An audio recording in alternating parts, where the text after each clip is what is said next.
여러분 안녕하십니까? 포항 MBC 뉴스입니다. 오늘은 낮부터 태풍급 강풍과 함께 비나 눈이 내릴 것으로 보여 주의가 필요합니다. 눈이 그친 뒤에는 영하권의 반짝 추위가 찾아올 전망입니다. 조주경 기상캐스터입니다. 오늘 오후부터는 강한 바람에 각별히 주의가 필요합니다. 해안가와 산간 지역에서는 초속 25m 이상, 내륙 지역에서도 초속 20m 이상의 돌풍이 불 것으로 예보돼 있습니다. 이 정도면 입간판이나 건물 외벽, 선별진료소 천막을 날려버릴 정도의 위력입니다. 시설물 관리 잘해주시기 바랍니다.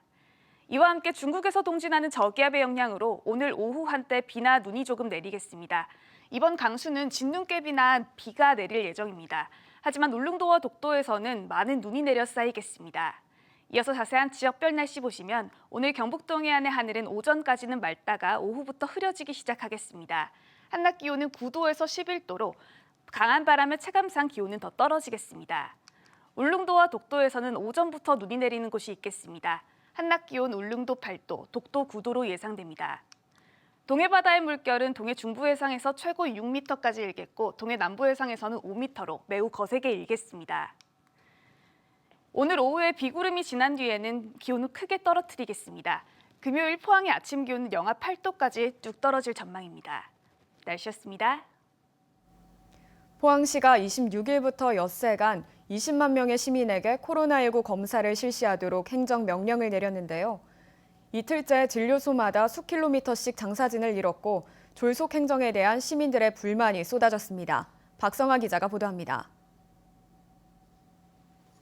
차량 이동 선별진료소 앞 도로에 줄이 길게 늘어섰습니다. 그 끝이 보이지 않을 정도입니다. 포항의 또 다른 선별진료소도 마찬가지입니다. 수 킬로미터에 달할 정도로 엄청난 인파가 몰렸습니다. 아예 단단히 각오하고 간이의자를 챙겨온 사람들도 있지만 결국 지쳐 주저앉는 사람들이 여기저기서 속출합니다. 2시간 이상 기다렸어요, 지금. 너무 기다려가지고 허리가 아파 죽겠어요, 지금.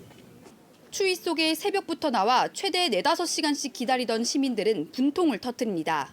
준비를 뭐 하든지 해놓고 이걸 행정명령을 내려야지. 덜컥 행정명령만 내려놓고 뭐 하자는 겁니까? 진짜 이거는 뭐 욕밖에 안 나오잖아요. 포항시는 26일부터 31일까지 가구당 1명씩 20만 명을 검사하려 했지만 애초부터 무리한 계획이었다는 비판이 쏟아지고 있습니다. 20개 진료소에서 하루 3만 명 이상 검진을 받아야 하는데 요일별 순번제와 같은 사전 준비도 없어 혼란을 자초했습니다. 직장 다니고 하는 사람들은 그러면 어떻게 해요? 그럼 안 받았다고 10만 원 벌금 내야 돼요? 한꺼번에 많은 인파가 몰린 진료소에서는 거리두기 방역 지침조차 지켜지지 않았습니다. 검사 받는 게 아니고 병 옮겨가는 거예요, 지금 여기. 식당에는 뭐 오지 마라 하면서. 이렇게 불만이 터져나오자 포항시는 당초 31일까지 예정된 검사 기간을 3일 연장하기로 했습니다. 그러면서 목욕 탕발 확진이 36명이나 되는 데다 지역 전체 확진자의 70%인 284명이 한 달 만에 발생해 강제적인 행정명령이 불가피했다고 해명했습니다. 시민 불편 해소와 안전을 위해서 진단 검사 기간을 3일을 연장을 해서 2월 3일 수요일까지로 연장하겠습니다. 하지만 포항시의 검사 기간 연장에도 불구하고 SNS에는 물론 청와대 국민청원에도 포항시의 일방적인 검사를 멈춰달라는 요청에 하루 새 1만 명 넘게 동의하는 등 불만이 가시지 않고 있습니다. MBC 뉴스 박성아입니다. 월성원전 방사능 누출 사태에 대한 원자력안전위원회의 조사가 시작된 가운데 이는 고양이에게 생선을 맡긴 격이라며 비판이 잇따라 나오고 있습니다. 에너지 전환포럼 등 7개 환경시민단체는 원안위는 그동안 원전의 안전 문제에 대해 국민에게 신뢰를 주지 못한 데다 이번 사태를 축소 은폐한 의혹도 받고 있다며 원안위에서 국무총리실 주관으로 독립된 철저한 조사를 실시해야 한다고 밝혔습니다. 앞서 지난 18일 월성원전 인근 주민들도 조사 대상인 원자력안전위원회가 누구를 조사하느냐며 원안위에 대해 강한 불신을 드러낸 바 있습니다. 월성원전 방사성 물질 누출 사태와 관련해 전문가와 시민사회가 참여하는 긴급 토론회가 어제 열렸습니다. 토론에 참가한 전문가들은 월성원전에서 검출된 삼중수소 농도는 해외와 비교해도 매우 높은 수준이며 원전 주변 주민들은 전국 평균보다 100배에서 1000배에 이르는 삼중수소 선량에 노출되고 있다고 지적했습니다. 또 원전에서 대규모 방사성 물질 오염이 예상되는 상황에서도 부지 내외에 대한 오염 감시가 턱없이 낮은 수준이라며 누설에 대한 보수는 물론 전폭적인 규제 체계 개선이 시급하다고 지적했습니다.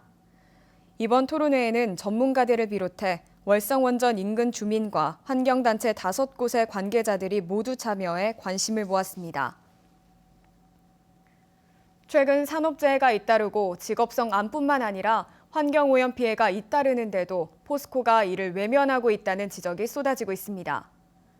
국민연금공단이 포스코의 대주주인 만큼 국민연금공단이 적극 나서서 포스코 경영진에 대해 적극적으로 주주권을 행사해야 한다는 지적이 나왔습니다. 장미쁨 기자가 보도합니다. 포스코의 대주주인 국민연금이 적극적인 주주권 행사를 통해 위험 기업으로 낙인 찍힌 포스코를 더 이상 방관해서는 안 된다는 주장이 나왔습니다.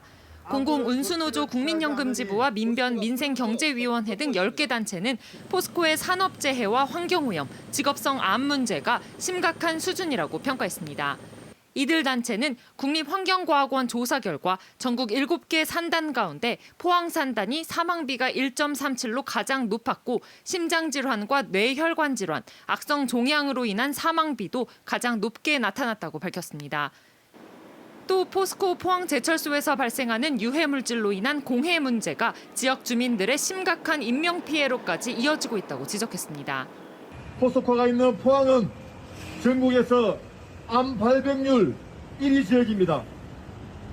각종 산업재해, 환경오염, 부실경영, 자신의 위원님을 위해서 온갖 불법 탈법 행위들을 하고 있는 최종 회장.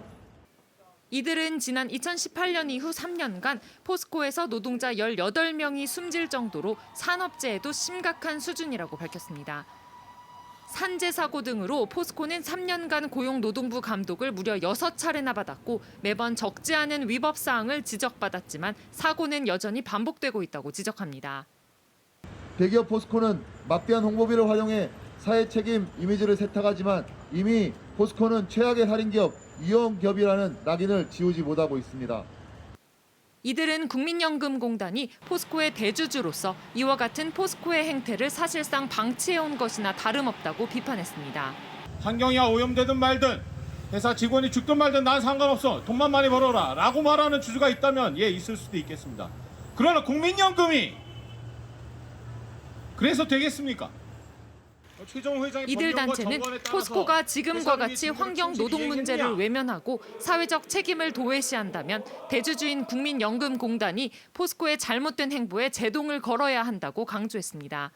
MBC 뉴스 장미쁨입니다. 포항 MBC 특집 다큐멘터리 그 쇠물 쓰지 마라가 방송기자연합회가 주관하는 제147회 이달의 방송기자상 지역기획보도 부문상을 수상했습니다. 방송기자연합회는 포항제철소 노동자들의 심각한 직업병 실태와 인근 주민들의 환경질환 실태 등을 취재 보도한 포항 MBC 장성훈, 양재혁 기자에게 상패와 상금을 전달했습니다. 그 쇠물 쓰지 마라는 중금속과 발암물질에 의한 포스코 직업병 문제를 최초로 추적했고 포스코 대기환경 오염과 주민 피해를 집중 조명해 전국적으로 큰 반향을 불러일으켰습니다. 포항 울릉간 대형 카페리선 공모 사업이 차질을 빚을 것으로 보입니다. 포항 지방해양수산청은 최근 대형 카페리선 사업자를 공모한 결과 2개 업체가 참여했는데 이 중 H해운에 대해 적합성 여부 등을 본청에 질의한 결과 부적합하다는 회신을 받고 공모 신청을 반려할 예정이라고 밝혔습니다. 포항 울릉간 대형 카페리선 사업자 공모에는 울릉크루즈가 19,000톤급 뉴시다우펄호를 H해운은 14,900톤급 선라이즈 제주호를 운항 선박으로 제시해 참여했습니다. 대구시와 경상북도가 추진하는 행정통합은 통합을 왜 해야 하는지, 하게 되면 어떤 장단점이 있는지 제대로 알려져 있지 않습니다. 그런데도 주민투표와 통합정부 출범까지 최종 일정이 제시돼 월권 논란까지 불거지고 있는데요. 더군다나 광역지자체 통합은 법적 근거도 마련돼 있지 않은 것으로 확인됐습니다. 조재한 기자가 보도합니다. 대구 영북 행정통합 공론화위원회가 마련한 로드맵입니다. 당장 다음 달 초 1차 시도민 의견을 확인하고 2달 뒤 4월 초에는 수기 공론조사를 합니다. 대구시청사 이전을 결정할 때처럼 주민 대표를 뽑아 며칠간 합숙하며 최종 의견을 수렴한다는 겁니다. 그 뒤로 행정안전부에 통합을 건의하고 빠르면 7월 주민투표로 통합을 결정합니다. 내년 6월 지방선거에서는 통합단체장 1명을 뽑아 통합을 완료할 계획입니다. 원래 계획을 2달씩 연기한 일정인데 공론화 과정뿐 아니라 최종 통합 완료까지 일정을 제시하고 있어서 과속에 이어 월권 논란도 불거지고 있습니다. 처음부터도 이거는 공론화위원회이기 때문에 우리는 이거는 통합추진위원회가 아니다. 이렇게 선을 그었어요. 그런 이제 로드맵이 나와 있어서 이런 거는 좀 우리가 공론화위원회에서 하는 거는 좀 안 맞다. 이렇게 사실 의견도 내고 있습니다. 일사천리로 진행되는 통합이지만 광역자치단체 통합은 법적 근거조차 마련돼 있지 않습니다. 현재는 지방자치법을 보시면 이게 기초지자체의 패치 분합을 전제로 이제 규정을 하고 있거든요. 이번에 만약에 한다고 하면 대구 영북이 처음인 사례다 보니까. 대구시와 경상북도의 통합이 시도민의 의견은 무시된 채 미리 정해놓은 결과와 일정에 따라 밀어붙이고 있지는 않은지 통합에 따른 장단점은 물론 절차까지 보다 깊이 있는 논의와 검증이 필요해 보입니다. MBC 뉴스 조재환입니다. 최근 5년 동안 대구시가 인가한 재개발 재건축 사업은 50곳입니다.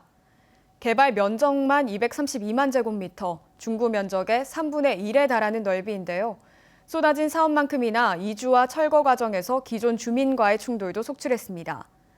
이런 충돌을 막고 원주민의 주거권을 보호하기 위한 조례가 발의됐습니다. 손은민 기자입니다. 폭탄에 쫓겨난 세입자가 재개발 공사장 앞에서 노숙을 합니다. 철거를 강행하자 돌을 던지며 저항하고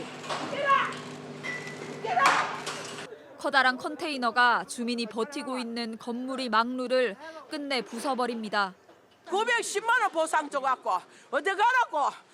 이런 충돌을 막기 위한 대구시 조례 개정안이 발의됐습니다. 먼저 이주가 힘든 한겨울에는 철거를 제한할 수 있도록 했습니다. 이주 대책과 보상을 논의할 당사자 협의체 구성의 근거를 마련했고 원주민을 대상으로 사전에 개발 사업을 설명하고 주택 수요를 조사하는 내용도 담겼습니다. 기존 주민들을 배제한 채 진행되는 일명 깜깜이 정비 사업을 막기 위해서입니다. 시행 단계부터 단계별 주민 권리 보호를 하기 위해선 그런 법적인 제도화를 시켰다는 게 이제 가장 큰 의의가 있다고. 문화재나 한옥 같은 건축 자산을 보전하고 활용할 수 있는 계획 마련도 의무화했습니다. 대구시 의회는 오늘부터 열리는 임시회의에서 이 조례 개정안을 심사합니다. 개정안은 다음 달 5일 본회의까지 통과하면 바로 시행됩니다. MBC 뉴스 손은민입니다. 지난 18일부터 판매를 시작한 설맞이 포항사랑 상품권이 나흘 만에 500원어치가 모두 판매됐습니다. 포항시는 코로나19 확산세를 고려해 구매 행렬을 줄이기 위해 홀짝제를 도입했으나 조기 매진된 겁니다. 상품권을 사려는 시민이 많음에 따라 2월 3일부터 2차 판매를 시작하며 이번에는 홀짝제를 폐지하고 1차 때 상품권을 산 시민은 살 수 없도록 할 방침입니다. 시는 올해 발행 예정인 상품권 3천억 원어치를 모두 10% 특별 할인 판매할 예정입니다. 울진군은 코로나19로 어려움을 겪는 소상공인을 위해 특례보증 2차 보전 사업을 확대 시행한다고 밝혔습니다. 이에 따라 올해 전체 지원 예산을 40억 원으로 늘려 소상공인 운영자금 대출 이자 중 연 2%를 2년간 지원합니다. 지난해 울진에서 특례보증 지원 사업으로 지역 소상공인 278명이 51억 원의 대출을 받았습니다. 청송 유네스코 세계지질공원이 재인증이 올해 5월로 다가왔습니다. 4년간 세계지질공원으로 명성을 알렸던 청송군은 이번에도 지질명소 24곳을 중심으로 뛰어난 지질학적 가치를 규명하는 등 재인증 절차를 밟아나가고 있습니다. 이호영 기자가 보도합니다. 2003년 태풍 매미 때 큰 산사태로 발견된 청송군 안덕면 공룡 발자국 화석입니다. 1억여 년 전 이곳은 용광류나 수강류 공룡이 물을 마시던 강이나 호수였던 것으로 추정됩니다. 흰 바위가 배곡같이 펼쳐진 고와리 백석탄 포트홀. 개울 바닥의 흰 바위가 오랜 세월 동안 깎여서 만들어진 지형으로 아름다운 경관과 함께 다양한 지질 현상을 관찰할 수 있습니다. 청송 지역에는 이 밖에 주황산 주변 기암 단해와 용추 협곡, 주산지 등 24곳이 지질 명소로 이름나 있습니다. 이처럼 뛰어난 지질학적 가치로 2017년 청송군 전체가 유네스코 세계 지질 공원으로 인정받았습니다. 하지만 4년의 인정 기한이 올해 5월 4일까지 끝나면서 현재 재인정 절차를 앞두고 있습니다. 청송 유네스코 세계 지질공원은 지난해 재인정 현장 평가가 예정돼 있었지만 코로나19로 지금까지 잠정 연기된 상태입니다. 청송군은 재인정을 위해 지난해 세계 지질공원 관리와 운영 현황 보고서를 유네스코에 제출했습니다. 재인정 기간인 5월 이전에 유네스코 현장 실사단이 현장 조사를 실시할 것으로 예상됩니다. 코로나19로 실사가 불가능하면 다음 총회가 열릴 때까지 연장될 것으로 기대하고 있습니다. 유네스코 세계지질공원 재인정을 낙관하고 있는 청송군은 연내에 주황산 세계지질공원 탐방 안내소 설치와 백석탄 주변 주차장 조성 등 관광 인프라를 다양하게 확충합니다. 우리 유네스코라는 세계적인 이 브랜드가 우리 청송군을 알리는 데도 큰 도움이 되고 또한 관광 산업화에도 큰 도움을 받을 수 있습니다. 그래서 이것을 좀 더 발전시키고 또 소득 창출하는 데 도움을 될 겁니다. 청송군은 이와 함께 지질유산의 학술적 가치를 높이기 위해 국내에서 청송 화문석으로 알려진 국화상 유문암의 국제적 지질학적 가치를 입증하고 신성 계곡 녹색길래 퇴적암 기초 지질 조사와 가치 발굴을 적극 추진할 계획입니다. MBC 뉴스 이호영입니다. 경상북도는 매년 꾸준히 발생하고 있는 비보리오균에 의한 식중독과 비브리오 폐혈증 등 감염 예방을 위해 올해 2월부터 11월까지 동해연안 해하수 중에 비브리오균 분포 조사 사업을 실시합니다.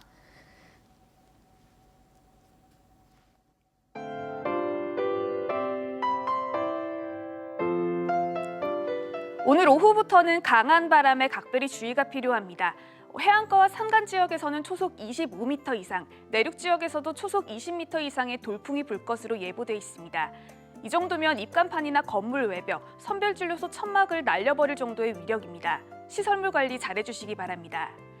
이와 함께 중국에서 동진하는 저기압의 영향으로 오늘 오후 한때 비나 눈이 조금 내리겠습니다. 이번 강수는 진눈깨비나 비가 내릴 예정입니다. 하지만 울릉도와 독도에서는 많은 눈이 내려 쌓이겠습니다. 이어서 자세한 지역별 날씨 보시면 오늘 경북 동해안의 하늘은 오전까지는 맑다가 오후부터 흐려지기 시작하겠습니다. 한낮 기온은 9도에서 11도로 강한 바람의 체감상 기온은 더 떨어지겠습니다. 울릉도와 독도에서는 오전부터 눈이 내리는 곳이 있겠습니다. 한낮 기온 울릉도 8도, 독도 9도로 예상됩니다. 동해 바다의 물결은 동해 중부 해상에서 최고 6m까지 일겠고 동해 남부 해상에서는 5m로 매우 거세게 일겠습니다. 오늘 오후에 비구름이 지난 뒤에는 기온을 크게 떨어뜨리겠습니다. 금요일 포항의 아침 기온은 영하 8도까지 뚝 떨어질 전망입니다. 날씨였습니다. 이상으로 포항 MBC 뉴스를 마칩니다. 여러분 고맙습니다.